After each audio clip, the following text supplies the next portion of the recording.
There was a time when man was wicked and violent. Every thought was of evil. Then God looked down on the earth and decided to destroy it with a flood.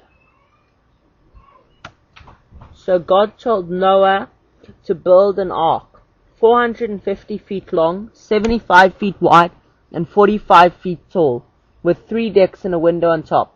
Noah and his wife and his 3 sons and their wives were the only righteous people on the face of the earth.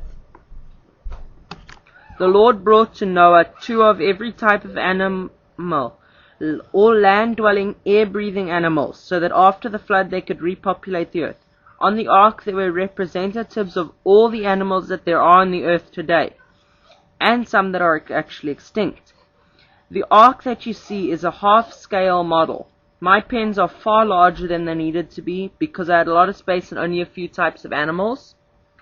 So on the real ark, the pens would have been smaller, and the arks, each of the floors would have been twice the size you see here, so Noah could have double stacked the pens, which would have meant that he only needed to use half the ark's space for animals. Also on this ark, you see, I didn't make use of the 3rd floor.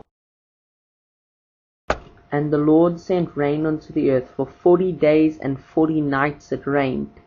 During this time the fountains of the deep broke forth, and the floodgates of the sky were opened. By the fountains of the deep, they mean a lot of subterranean water was held back, and it was all unleashed in volcanic eruptions and geysers. So, and the fountains of the sky were a canopy of water over the earth.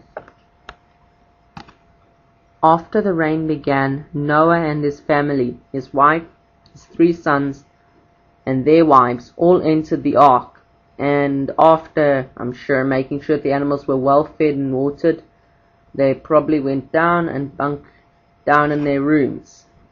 Now at this time, the Lord closed the door of the ark himself.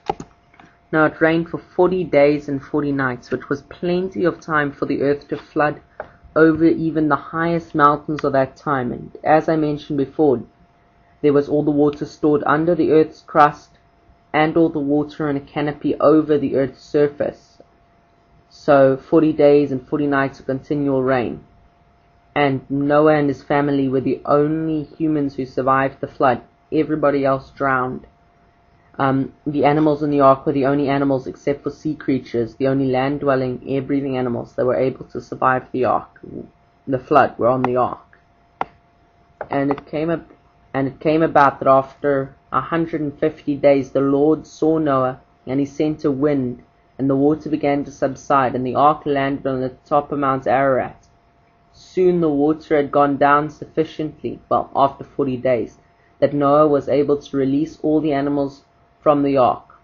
And all the animals went forth, and they spread out over the earth, along with Noah and his family, to repopulate the whole earth as the Lord commanded. Now the Lord also sent into the sky a rainbow, and that rainbow was a promise that the Lord would never again flood the entire earth. This is the story of Noah and the ark.